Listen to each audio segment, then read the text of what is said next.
Hello, and welcome to This Week in AI. It's been a big week, and Danilo, you've been on the move. You're at a conference, another conference. Whereabouts are you today? I am. That's me this week in Brazil. Nice. XP 2026. First time in South America or in Brazil. Good excuse to come visit friends and family and do a bit of work from here. But yeah, I'm glad I managed to connect. And there's been a lot of stuff this week, so it should be a good discussion. Yes. Every time that you kind of think, maybe we'll have a little break. Maybe there won't be too much going on. No. Like it kicks off. Right, let me share my screen and we can jump straight in. So I thought we'd start with the thing that always happens with us, which is that basically immediately after, it's the curse of This Week in AI. As soon as we finish the live, someone launches a model. We should start. We have a segment, which model is coming up by the end of it, so we can take a poll, see who gets absolutely. It right.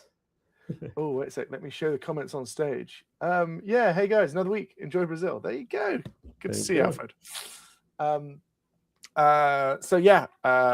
This stuff's all available. I've still annoyingly haven't actually booted this up, but Gemma 4 is for the first time Apache 2.0, and is the mixture of experts model is actually supposed to be damn good. So we're talking Qwen 3.5 quality, but significantly smaller. So I don't know if I didn't actually bring up. There you go. Gemma Collins, obviously what I was looking for. But yeah, here we are. Byte for byte, the most capable open models. And so yeah, you've got this frontier here, and you can see the ELO scores that they're getting. So ELO is actually a really good measure of these things. But yeah, this 26B A4B is way smaller and like not a million miles away from Qwen, which is like obviously significantly larger. And Jimmy, Optinicate 2.5 is massive as well, right? Yeah, these are billion parameters. This is trillion parameter model, as opposed to like 20, 30 billion. So you're seeing like this is Qwen 3.5, 27 billion, which I was really impressed with. And again, this is zoomed in, right? So this is 1400 to 1440. But well, if it's ELO like chess, a few points when it gets high up enough, it's actually quite hard to get. Exactly. Exactly. Those points at the top, they're the ones that count. And so you can see that this is doing a really good job. Like just absolute terms, both top 5 models in obviously this isn't all of them, but this is like open source models. But in terms of like the hardware that you can run them on, like achievable and kind of like, yeah, I think people have been saying, finally it's here. We've got the like arrival of like proper open source local models. And of course their smaller ones work on phones. Any more benchmarks they published? Always good to see. This is just comparing to Gemma 3, so no against the other models. Yeah, we'll see some other ones in a bit. But yeah, there you go. Clement, I was creating. It is a huge milestone. This is the stuff that allows enterprises to use it, right? So this is self-hosting stuff, and again, we talked about that being like doable for consumer grade hardware. Of course, enterprises are going to have access to much bigger infrastructure, but they don't like spending a lot of money. So this is a great way of doing it. Yeah, small, cheap, capable models are always a good addition, right? Yeah, exactly. And actually having many cheap models, I think, is always a good way of doing it. If you want to keep that, keep the bills low and experiment the lower the bill, the easier it is to experiment. The more experiments you can do, and then you can sort of expand from there. So yeah, really cool. And yeah, like the Edge stuff. Yeah, but look at this. Hugging Face, so it means you can download Yeah, Llama. MLX for Apple, Nemo from our friends at NVIDIA, Unsloth, LM Studio, even Docker getting in the mix. So yeah. Very nice. So yeah, we missed that one last week. Yeah, that was, I mean, we didn't miss. It was after we finished, but it was the same day. Yeah. They knew we were going live, and they just waited. They just held a little bit until we finished. No, Ben and Danilo are on. Let's just cool these horses. We don't want to distract them from the show. So yeah, I'm sure. And yeah, like a surprising, I suppose, re-entrant. Well, not so surprising, I suppose. We'd heard like that there was models on the way from Meta, but yeah, Muse Spark. So yeah, and like I quite like this personal superintelligence. Makes a lot of sense given like the OpenClaw stuff and what's going on with that. So yeah. So is that what the avocado model that they've been talking about? Because there was news as well. Like, yeah, since Llama, they didn't have many model releases for a while. They had the whole revamp of the team, and then they were working on the secret avocado model, but apparently got postponed the release because it wasn't performing to the same level. So I was surprised actually to see there's a model release from them quickly. Yeah, and this is the thing. So Opus 4.6 Max and Gemini 3.1 Pro, GPT 5.4 X High. So these are the frontier, as we speak today, 9th of April. Like again, SweBench Pro, probably the better example of the most recent thing. This is competitive, very competitive. So that's pretty cool. That's like these numbers are up significantly in the last 6 months. So it's not like they've so while we say they might not have been releasing things, they're not actually very far away from the cutting edge. Again, looks like GPT 5.4 has that here. But yeah, Terminal Bench again, like remember like a lot of this stuff like Claude, where is it? Opus. Claude obviously like are like kings of the terminal, and yet like OpenAI is beating them, and but this is competitive. So I'm interested to get my hands on this. I think it's just going through their own UI for the moment, right? You cannot run it. It's not like Llama. So yeah, I mean, again, maybe this is that piece of like it's gonna fit into their interesting. So yeah, there's some interesting bits and pieces here. Bioweapons refusal. Okay, good. Yeah, Kimmy loves a bioweapon. But hey. I mean, it's open source, so that's the dangerous stuff. But yeah, so some good stuff here in terms of these safety features. Again, it'd be interesting to see if they stick with going open source because like actually the interesting thing around the Gemma was that Apache 2.0 license, which is a game changer. Okay, cool. Meta was the ugly one, fumbling the back again and again. Great to see they're finally releasing something worth checking out. Yeah, I mean, Llama 3 when it came out was very cool, and then it just wasn't quite there, and then the releases since then like haven't sort of hit the mark. But yeah, I do remember it being excited about that one when it was released.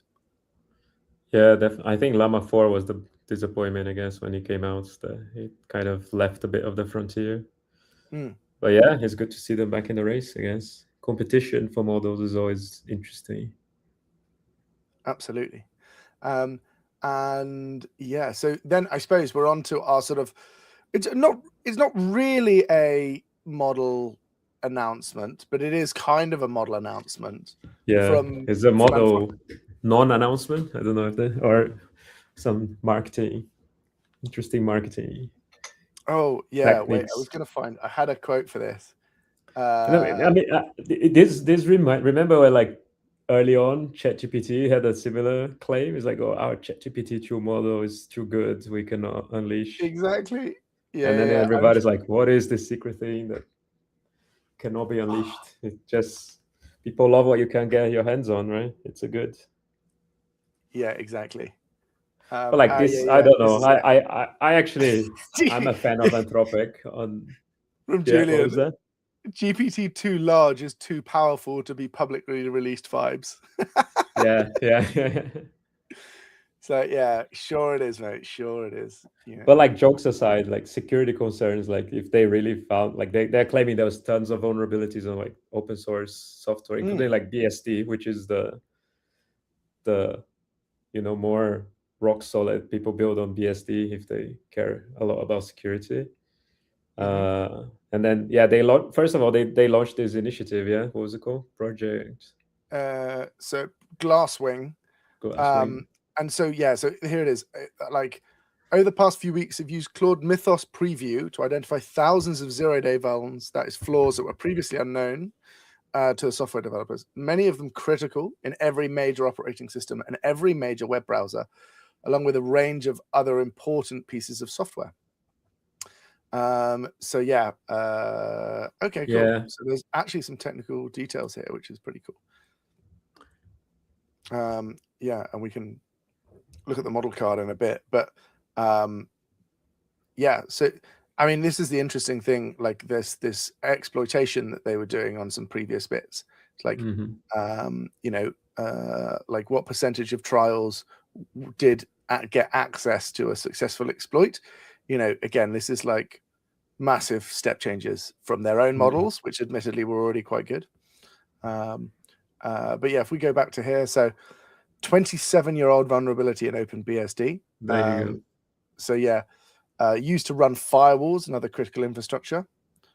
So you could remotely crash any machine running the operating system just by connecting to it, which, by the way, is like almost everything, like anything that uses open source, right?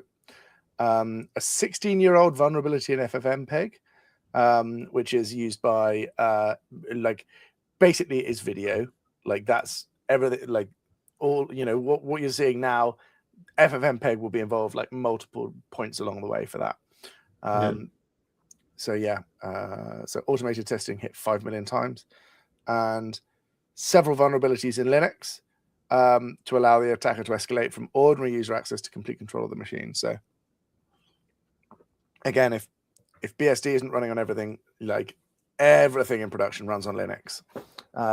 So that for sure is some stuff. Now, I mean, and this is the like the reproduction. So going from Opus, which is very capable, to Mythos, like huge upgrade. And they've partnered with all these other teams to do this. Some of the companies running this critical infrastructure or the software hardware.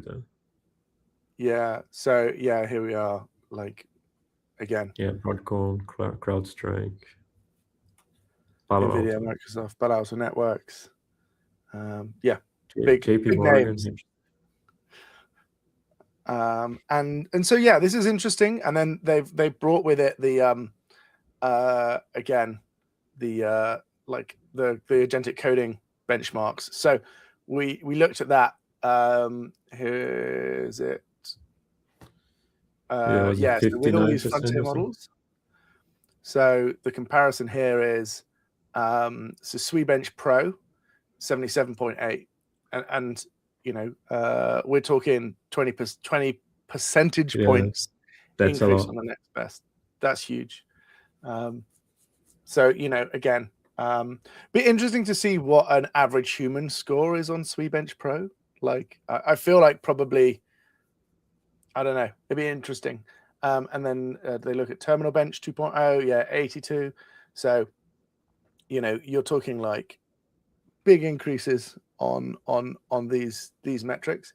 And again, the closer you get to 100%, the difference between 50% and 75%, you're wrong half as much. That feels material, because you see the errors, and this is wrong half as much. And again, the closer you get, the less that'll be. So this is pretty cool. Not too massive increases there. But maybe humanity's last exam stuff. I don't know. We'll see. So some And level of polarization. we did mention last week about Mythos. This was the unreleased model that kind of leaked through the CMS publishing. So it was one of the first Anthropic leaks that we talked about last week. Now they're talking more explicitly about it. They shared the model card and some of these benchmark measures, and the reason they haven't released is all of this.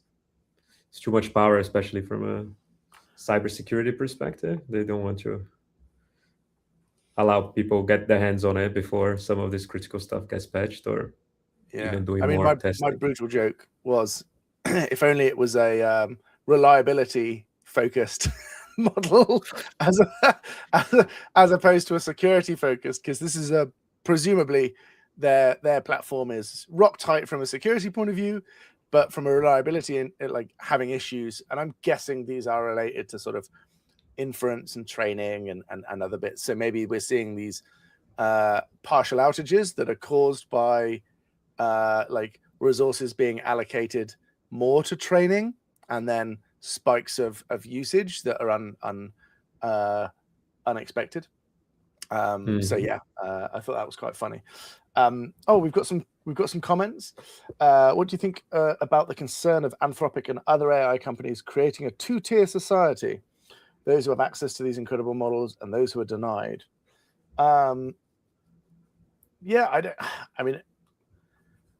I don't think that they are creating a new inequality that doesn't maybe already exist, right? Like, you could talk about these inequalities that already exist. This maybe exacerbates, I think. Yeah, I think. But yeah, I think those structural inequalities are there and have always been there. And are kind of, in a real way, impossible to remove. Like, maybe philosophically, there's a way to remove them. And again, none of these are ever clear lines. People can move across these. Yeah. I mean, the counter to this, I guess, is why it's important for some of the sovereign AI discussions, like not to just concentrate all the power and all the capability of the models to these few AI companies, which happen to map through some of the superpowers in the whole political landscape at the moment. I think obviously it's not the same level of investment, right? It gets into more of this political debate. Whoever has resources can already invest to stay ahead or increase the gap. But yeah, I think it's important to think about being like things like these open source models, being able to fine tune them, or like some governments that are spending to try to invest like models that work better for different languages or more accessible to other parts of the world. But you're right, like there's still a big divide. Like some people don't even have access to connect to be able to use these models, right? Like that won't get solved by any of this. Yeah, I mean, there's going to be those bits that you have to sort of solve, and as different economies like get access to more and more of these things become more standard, and that becomes more accessible to the entire world. But again, I think that's why we bang on about, like you said, the open source stuff and why it's so important, right? Because now, if I have electricity and a powerful enough machine, a phone is enough to run some of these models. So, I'm getting a decent proportion of this experience. And I would say that the reality is, right, if Claude are, quote unquote, this far ahead with Mythos, then they've not been able to show any huge, durable competitive advantage that has been maintained for any period of time over open source, right? So, like, Gemma is a perfect example of that, where, again, like, and Quen 3.5, like releases where I think if you'd gone back 2 years time and you'd given me one of the Quen or the Gemma models, I would have been able to raise billions, like anyone, like not special to me, but like we'd have just had access to a model that was like, I could mock up a It was server better for than you. state of the art at that time, right? Yeah, probably 2x. It'd be interesting to see how much better it is. But yeah, like you could have just taken that to Silicon Valley and you could have just been like, "Yep, give me all of the money," like, and you'd have like, no one would be talking about how Anthropic's recent run is so impressive. They'd be like, Ben Inc. got this model from nowhere, like, and then he got so much money from that he was able to hire all the people that from Anthropic or whatever, and who could do this stuff. So yeah, it like I like the sort of idea that like this is going to be a moat and we're going to create these two tiers, I think is like no more or less true with the lens of AI than it already is in the real world, which it of course exists. Already, yeah. Incredible competitive advantage and a completely arbitrary gatekeeping. Yeah, I mean, I think it's part marketing, part like it's not ready. Like, I mean, it's clear that they're having trouble scaling their systems. So, I think that there's parts of it that are going to be like that. Just like they couldn't turn this on. Maybe this model is like significantly larger than any of these other ones, and to get it to perform at decent pace, latency, they like kind of, they don't want to allocate the compute that way. They can make more money by just like teasing it and then getting people on other bits. There's an interesting unplanned subtopic here. Maybe it's a good segue for, I don't know, I'll throw it out, see what you think. But if it's really that good at like the security stuff and like it's helping fix some of these vulnerabilities, there is a benefit of using it to harden a lot of this infrastructure. And like we're seeing an increase, I guess, in this using AI to, right now, like you said, is security, not availability. But like if these models get more powerful, like I think I mentioned it to you, Ben, like there was some quotes from, I think it was GitHub reports or a speak, where they were looking at like just volume of commits from last year to this year increased 14x just because of use of AI in like outputs of more code being written. Like it's a fact. But then like they also report like the number of GitHub actions jobs that were executed in the same period still grew, but only doubled. Only double. I put that in quotes. But like let's assume it's obviously not the right thing, but like if every one of these is a job that's running some kind of testing, validation, verification of the code, we're seeing like 14x increase in outputs of code, but only 2x increase in verification or some kind of checks or deploying. So it highlights that point about like, yeah, we're shifting the bottlenecks and like we're way over indexed in the throughput of code being created. Security is another concern. Like if we could use more to like, I think for some of these companies like that operate in CI/CD infrastructure, security, ops, like because of this volume and growth of agents, this is probably going to be an area that they're going to see some uptick in the, at least in the short, medium term now. There's going to be increased demand for like, how do we tame all of this outputs, exponential output increase of more code to be so like something like this, a model that's capable of doing that applied to that purpose. The problem is like it can also apply this for malicious usages and like go attack existing things and like do bad things in the world. But having more capable models that can help us secure and harden the whole supply chain, I think it's a good use. So and that's the thing, I suppose. So like finding these decade-old vulnerabilities, I suspect they have mentioned almost all of the decade-old issues that they found. And they already disclosed, and it's probably being resolved, right? Yeah. And I would be shocked if it wasn't like, maybe they have been able to exploit it. I can't remember if they actually said they found them or they were exploitable. Like it may be that like the likelihood of, and again with the automated testing and the fact that people have been doing it, have they actually ever got to that point? Has it ever been actually exploited? Probably not.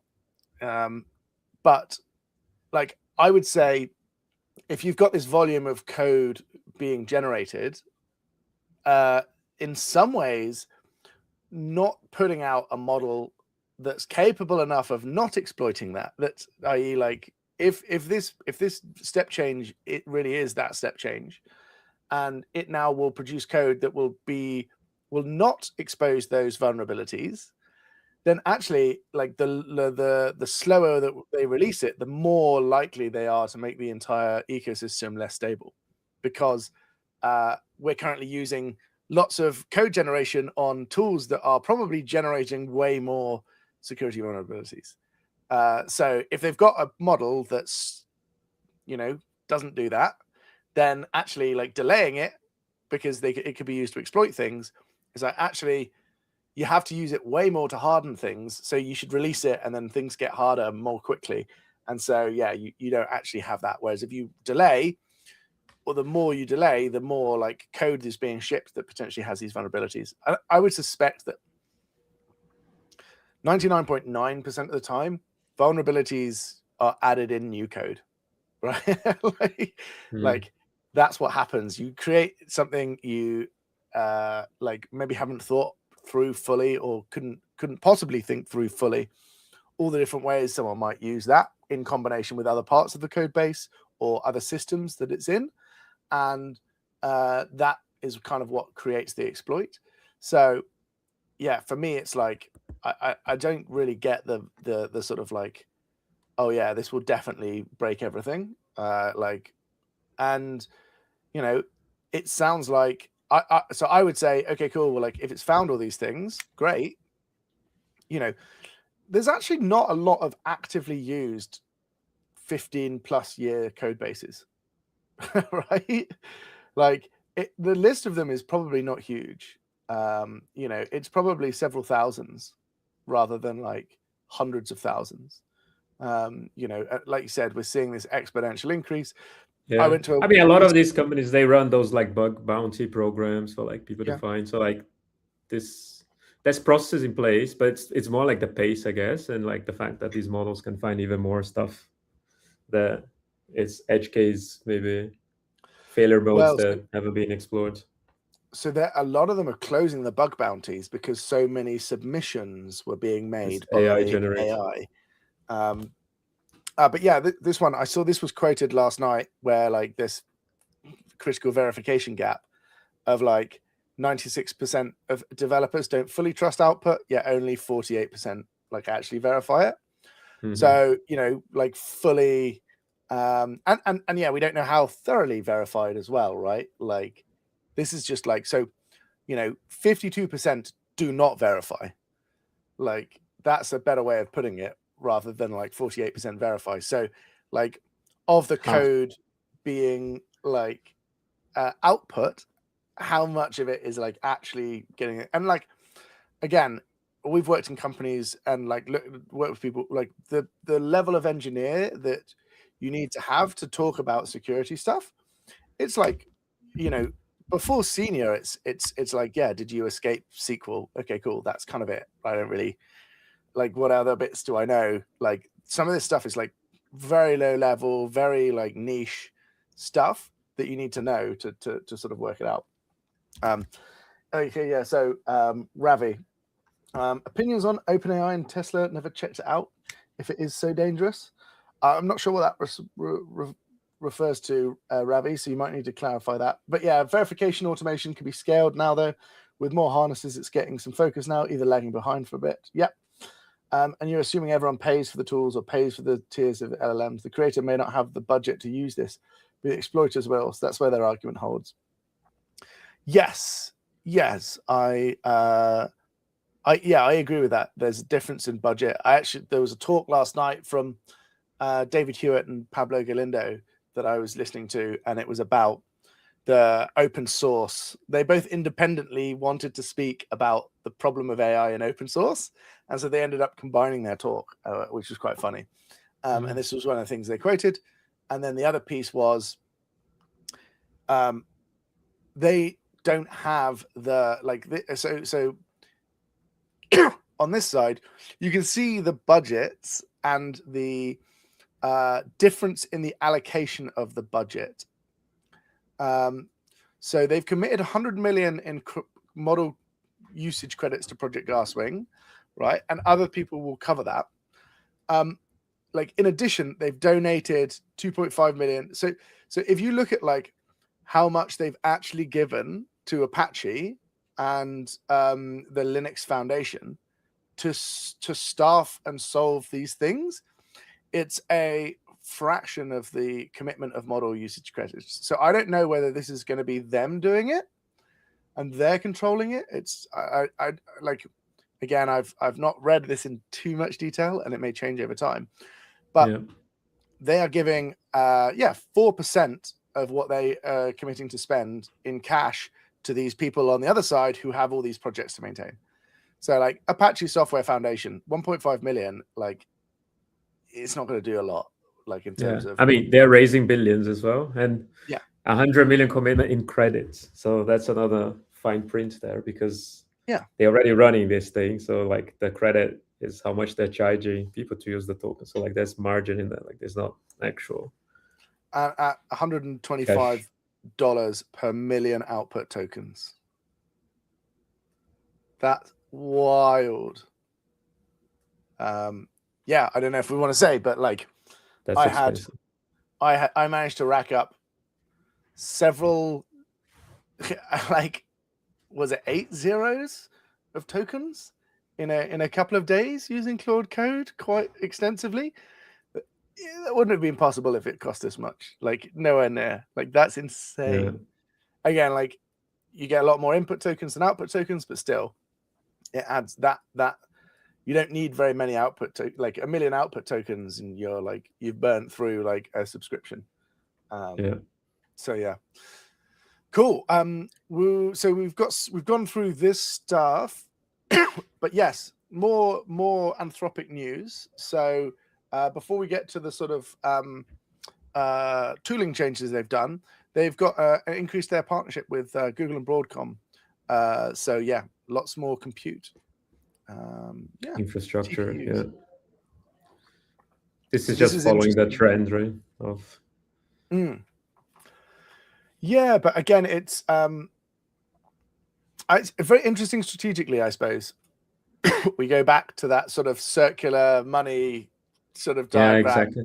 You know, but I mean, continuing the trend. I mean, like all the labs also trying to invest in improving the hardware they use to try to seek some efficiency.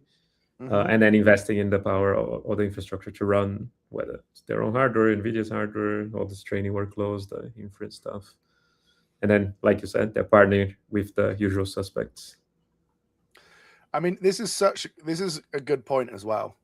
Like, you know, they are the only one. So yeah, you can't get GPT in outside Vertex of Azure. AI. You know, and you can't get Gemini outside of Vertex AI. And I don't think people really mind about, I can't even remember what Bedrock's called. Nova. You can't get Nova anywhere else. Right? But you can get Claude in all three. And so, yeah, like that makes a lot of sense for them. So, yeah, it's surprising that you don't have like maybe they don't consider Mistral or like others, Frontier. But yeah, interesting. Cool. And then this is the announcement blog for managed agents. So decoupling the brain from the hands. So yeah, hosted service for long horizon agent work, built around interfaces. Is another step towards OpenClaw, NemoClaw space. Yes. Yeah, exactly. And again, I've been using the like I've been using it from the from my phone and having them run in the cloud. It feels like this is basically that. Following the trend of I have to rename my book to like building AI harness platforms or something, because it seems like harness has completely replaced the term agent. Everyone's done with agents. Now we've got harnesses. What they look like. Harnesses around the agent. Yeah, there's more things we need. Yeah, I mean, we were going to talk about this later as well, but maybe we can bring it in now. But our colleague Birgitta has put together a really good like blog post on martinfowler.com. We actually had a really interesting let's call it debate after a couple of drinks at QCon. Yeah, I lost. Her and Ian Cooper were both like, yeah, like the agent is a harness. You have a harness around the harness. I was like, luckily we've got the metaphors only go so far has made it into the article. But yeah, so and it's not just her, of course, it's many other like people, but Birgitta is leading the charge on this and codifying it very well. So you've got you want to harness the model, and then like I don't have access to the model code, to the agent code or the harness code, so I want to have my own harness around it. And I think this like idea of feed forward and feedback with sensors and guides makes a lot of sense. This stuff is really good. I think there's a lot of good bits and pieces here. So yeah, please everyone take a peek. Yeah, I like this bit, computational versus inferential, because we've been talking about this without using the terminology, but the idea of like things that you can compute. I guess we talked about deterministic checks, lints, tests that you run. It gives you pass fail, or it gives you actual feedback, versus inferential is more semantic, LLM as judge, prompt engineering, like agent.md, things that you try to instruct with English that I know Ben is not the biggest fan of, but like we've been using both. And like I like she's helping us create nomenclature, terminology to help talk about these things. Because otherwise it's just like spec everything, harness everything. Like we need more terms, more refinement on the language, so we can actually have very meaningful, productive conversations. Yeah. Yeah, exactly, Ravi. Like the agents. So I was like, why don't we just call them harness frameworks then? So yeah, agents can sometimes mean model plus harness, and that would be the harness built by the builders of the coding agent, e.g. system prompt, code search tools, orchestration, right? That sort of thing. I think my locus would be on the agent, and you harness an agent rather than harnessing a model. But again, like I said, I lost the argument. It's a bit of like turtles all the way down as well. Yeah, exactly. But yeah, sometimes model plus harness plus surface. Yeah. Surface are my favorite terms now. Agents is a bit ambiguous. Agents is terribly ambiguous. I think I agree with this, because we talked about deterministic, non-deterministic. That's also not useful, because like any runtime that has garbage collection becomes non-deterministic, and like large distributed systems, once they reach a certain point, become non-deterministic, right? So I think this is a really good computational framing. The algorithm, how they do that, and yeah. Well, we just had ASP and LLM. I think it's a better way to frame this for sure. Martin Fowler's just going back on the book, and he's just got to come back with these things, and I'm like, yeah, these are great. Like, this is good feedback. We're going to steal computation and inferential as well, put it in there.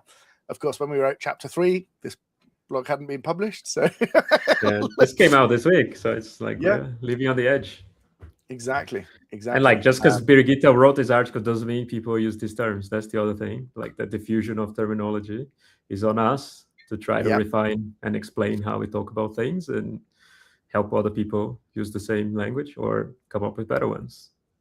And I think this one's a really good point as well, right? Like, keeping quality left. Like, again, it's just like, I love that. Yeah. It's the way that it's, I think, the worst examples of these things are when you don't run any of these bits and pieces, or you just have this massive change and then you push it into prod, and it's 140,000 lines or 60,000 lines, and then things go wrong. So it's like, you keep quality left, continuous integration, push it up frequently, continuously, monitor that drift and health sensors, and this one just to parent, like left is we talk about shift to left about lots of things, and it's been kind of an industry more of a term, but it really means early, right? Because it's like we think about things. I mean, Western people, left to right, so left is early, but this term is already adopted. That's the other thing. Like, might not be the most precise, but it's more adopted, so we use it. Yes, exactly. So all these things are and even semgrep, I like that. Is like a good semantic grep, a good way of like early, running. bring it early. Yeah. So you've got the initial generation, self-correction loop, human review, pipeline, and feed forward. And again, it's like, you kind of want these bits early so that you've got like, I think, there's also this piece around like the longer something stays in the system, the more expensive it is. Like, never has that been more true than with context, right? Like, code that's bad, that's written, will get re-ingested into the context, even in that same coding session. And so, like, the longer it stays there, the more expensive it will become, because it's going to be part of that context window and will survive any compactions because it's now in the code base. Architectural fitness functions, love that they're making a comeback. Perfect. And again, this is like, harnessability. Yeah. Interesting concepts in here. So worth having a read. This is a very good read. But we were talking about the managed agents as well when this came up. That was the last bit I wanted, just before we go on. One of my colleagues was writing a talk on spec-driven development, and I was he started off with Dijkstra and formal methods, and then I was just like, all right, but just make sure, like, you kind of reference that this is one of his so it was revised 2020, but originally in the 77, and it's Dijkstra on the foolishness of natural language programming. So, like, Dijkstra himself was not a fan of natural language. He found it like very loose. So, like, maybe things have changed and things are better, but I tend to prefer the like more testable specs than the more computational than the inferential. Like, or not even, exactly, computational, like over inferential. You can use this over that. I think that's a fair one, because like, that's an interesting question though, because I would say I'm very happy with inferential, just not when it comes. I think my like, again, interesting to dig out why I'm so anti like big markdown files, but I think it's just like a lot of it's like cargo culting. Someone saw something and then you'd never really tested it, and you just like, this works, okay, cool. Whereas like if you see someone run like rough as a linter, and then you run it and you see all the errors and you fix all the errors, it's like, I know that there's been thinking that's gone into that, so I can run it and just be like, okay, cool. Like, I know that this will catch some kind of edge cases and bugs and things that, like, and foot guns. Whereas like, not the same is not always true from these markdown files that are just junked in. Someone's read a blog, someone said that they did a good job with it in their particular environment, with their particular coding agent, with their particular model, in their particular code base. Like, does not equal it's going to work if you just copy paste it, and that's what's happening. Don't you? Okay, I better move on then. But so managed agents. Again, pets versus cattle makes a lot of sense. This is the one thing that the durable execution. Okay, gonna upset some more people here, but like, if you've got durable execution and long-running agents, you have pets. You have that one thing that has to work all the time and maintain it and like look after it, and Tamagotchi style, right? Whereas actually, if you've got the cattle and you've just got work to be done, right? Then it's much easier to manage, and it's very much like that. So it looks like they're looking at this like removing some of this stuff. So it'd be interesting to see what they're doing. Yeah. Yeah. I mean, and the interesting thing is like they have the low code version to create these things, but like they're managing the whole environment. So like the sandbox where the agent's gonna run, like they say the harness. You could start creating this fleet of agents, right? Like that's the new trend, I guess. We're gonna build a agent workforce. They are offering like one place for these agents to exist now and giving the tools and the platform to create and run them. Yeah, well, it looks like they've got a sandbox environment where they can run commands and a separate sandbox environment where the Claude code is, the harness. And then the system log will be will have a session ID, so you can just reboot and consume the events up until that point, and then keep going. And I think this kind of durable execution is like event driven. Like it's how everyone goes eventually, right? Like there's a reason why so many people use Kafka, even though it's like really difficult to work with. It's because it's proven to scale with this sort of stuff, right? Like you don't want this stateful thing. You want just a durable log of events that can be able to recover. Yeah, exactly. So this stuff makes a lot of sense, like just good engineering practice, and yeah, like super interesting to see what they end up with. Yeah, many brains, many hands. Yeah, again, now you can like there's going to be some really interesting stuff for us for the book for sure in here. And I know we've got some. Okay, cool. Being challenged on my large markdown files. No, it's more like a question. Okay, don't you always just waste a bunch of tokens because on average you're not being very specific? Yes, absolutely. And then you end up spending all of your time like neatly decomposing your markdown files into a big array of specific markdown files that get called at specific points. And yeah, I don't know if it's that valuable. But yeah, if you've got one big thanks, Philip.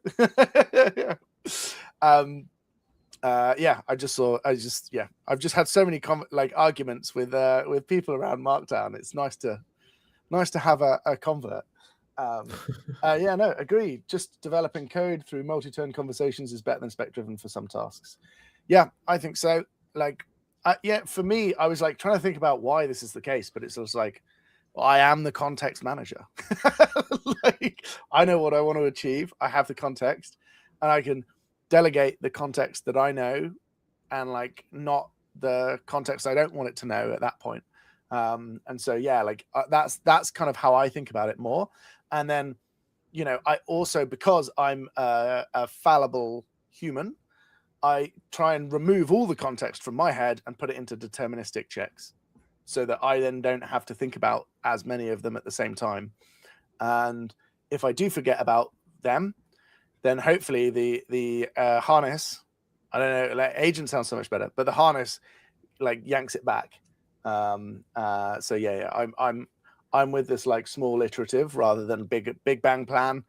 Or, obviously my colleagues say it's small plans, but yeah, I just think it's a lot of that stuff, like just mucking around with Markdown when I'd rather be like in code. But yeah, so it's available, pre-built, configurable agent harness that runs in Manage Infra, best for long-running tasks and asynchronous work. Yeah, I mean, looks like you can do this pretty quickly. And yeah, this is with the CLI. I probably want to have a look. Yeah, I haven't had time to play around with this yet. This came out, I think this was yesterday, right? Or the day before. Yeah, so I think this is going to be interesting to see. And again, like, big advantage here in terms of like, for their revenue, this is going to go direct to their infrastructure rather than via one of the hyperscalers. So I think, if they can do that, then great for them. Yeah. And more tokens, having agents running the whole day, doing things, using models. Yeah, absolutely. Oh, this is great. Ravi and Philip are having a great conversation. Like some really good points here. Yeah, I found the spectrum development workflow not to be great, especially when it comes to ideating in collaboration with an agent. In my honest opinion, plan to execute to plan is nicer. Yeah, I agree. I think just like, keep it going. I like tends to like limit even the plans.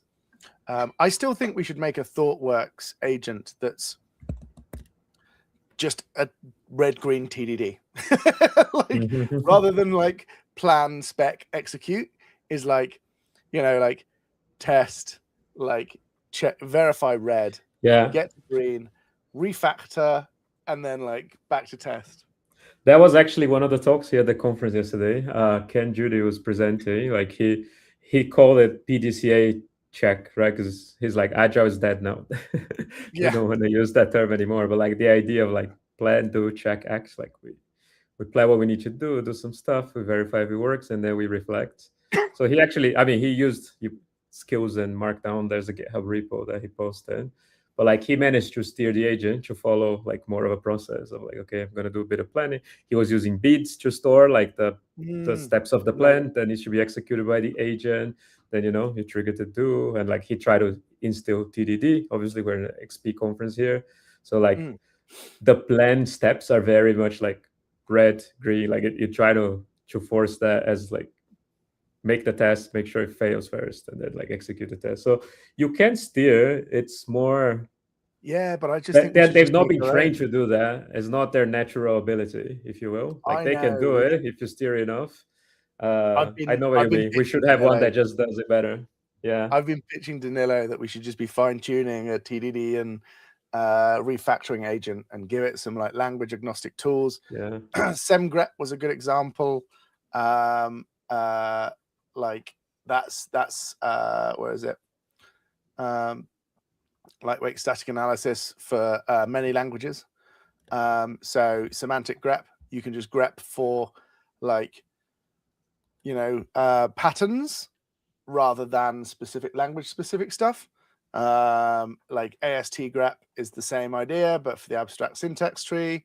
So you do structural code search across many languages, and you can make these changes and refactorings, which is pretty cool. So you can do it once for every language, and then like, I feel like, there's these. I'm jumping ahead there.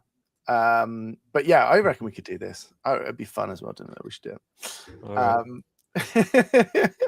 Let's move ahead because we're running out of time. Yeah. So I think people would have been aware of this, but pretty wild for this Claw code. Like definitely not complete rip-off of Claude code.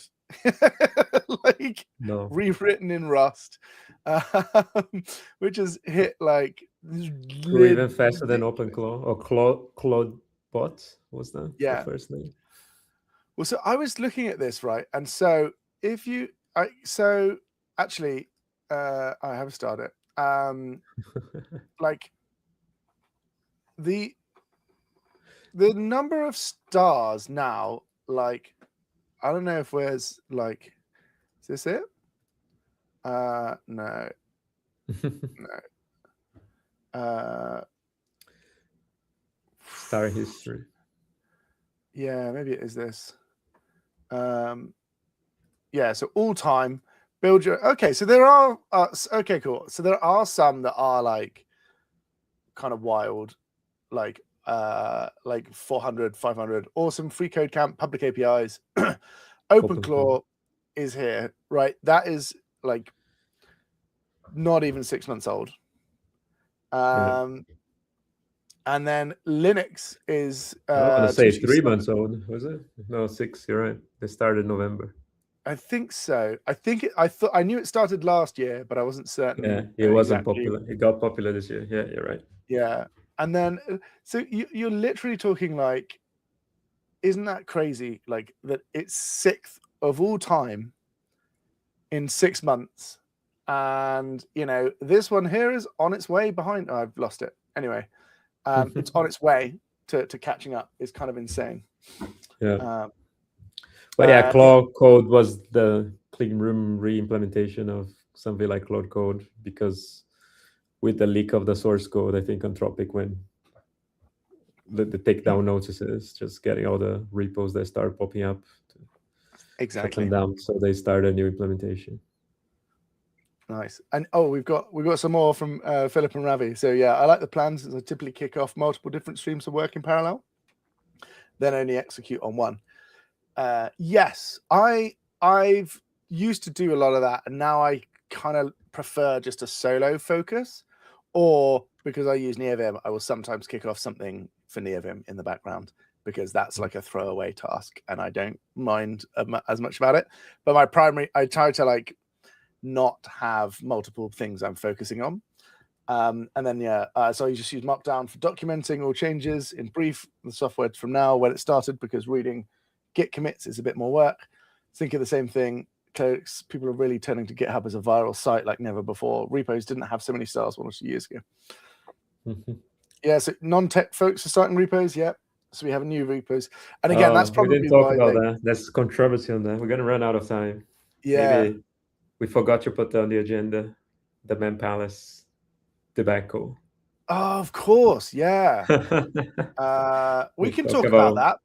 So I will say, let's quickly cover. So agent governance toolkit, open source runtime, security for AI agents. From Microsoft, yeah. So clearly governance just as exciting as OpenClaw. But covers OWASP Agentic Top 10. We had to play around with this in our Kata session. And yeah, there's some really interesting concepts.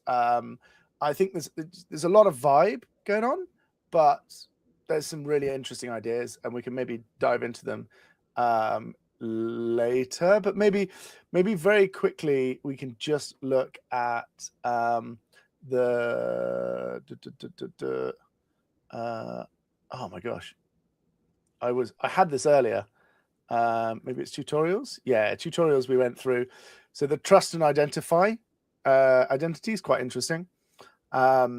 So where every for the agent mesh, it's got like a specific ID, distributed ID, public key, some status, gives it some sort of risk score. So yeah, pretty interesting stuff. And then if we go to this is still here, delegating, creating child agents. So parent can delegate and create child agents, but you've got this idea of like a sponsor, a human sponsor, which I think is really nice, and the allowed communication capabilities that person is allowed. That actually. Really nice. Like the not just inheriting the whole identity or the whole permission. It's a subset and for certain capabilities. Exactly. So then there's trust tiers, and trust decay, scores decay over time without positive signals. Interesting. But the issuing credentials are default time to live 15 minutes, for example. So short-lived just-in-time tokens for these things. So again, it doesn't completely. I think this is the thing around governance and security stuff, right? Is so capability grants. I think this is great, and again, it brings in that parent-child sponsor kind of idea. So you sponsor, and then it can have parent and child and that sort of thing. So you can have this. There's some interesting concepts here, and I think they've put it out quite well. So hopefully. We're gonna pick this apart and play around with it, and I've already been seeing if I can I built a server already for the policy engine to test that. Nice. But again, also really great from them is you can just stick this into Open Policy Agent. So you can again, it's very unlikely that you won't already have some policies on your Kubernetes clusters. Great way of just adding this in and getting started. So yeah, we had some false starts, and I'm not sure that the policies are particularly good yet. You've got tool name equals. I mean, look, if someone writes a tool called execute code, like, if the tool name is the only thing stopping me, I'm going to change the tool name and I'm going to do execute code in production. It's not going to cut it in my book. Other way round would be like value in list. So that's like opt in. So these are the only names. Allow lists. And yeah. But then absolutely no validation that this is actually going to stop it. Yeah, I mean, it's a start, like you said. Yeah, exactly. Right, and then the last one, is it a rug pull or not? Not rug pull. Mem Palace. Is it actually Mila Jovovich, or is it, someone doing it for the memes? So yeah, like, okay, cool, right. Well, they put a statement now. I missed that bit. I saw the controversy. So just quickly, because we are out of time, the history was this memory framework got released this week, right? Claimed like it was co-developed by Ben, this guy, not you, and not me. Mila, famous actress. She did like a short clip or something talking about them working together, and then people started scrutinizing because Git commit history had like only 2 commits, and like this repo was 4 commits squashed or something like that, and started questioning, and then they looked at like, oh, these other guys' repo is all some crypto projects. Yeah, there you go.